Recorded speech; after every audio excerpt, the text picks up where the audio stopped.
Дорогие друзья, дорогие товарищи, сегодня очень важный день. 3 десятилетия назад был создан Горский кадетский корпус. У истоков его создания находился Аушев Руслан Султанович, наш первый президент республики.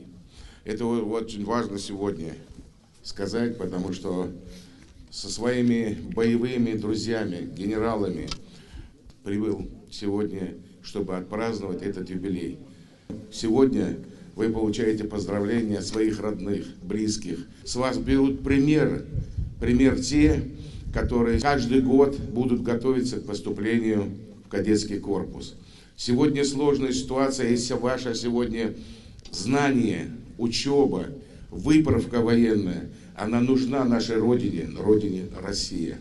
Потому что на передних наших стратегических границах сегодня отстаивает наша страна и проходит военная операция. Поэтому в этот день хочется вам сказать по-военному, внутренне, не пафосно, стремиться к патриотизму, понимать, Родина у нас одна.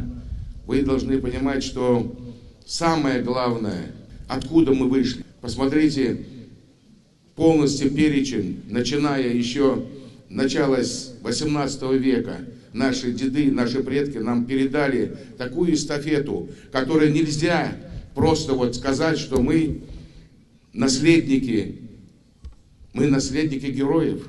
И сегодня очень важно, чтобы ваши знания в будущем пригодились в целой нашей стране.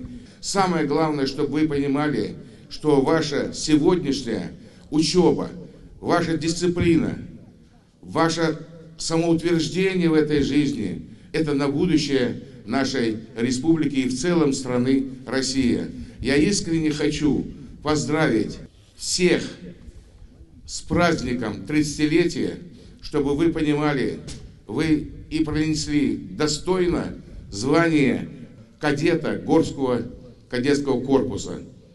Праздником вас!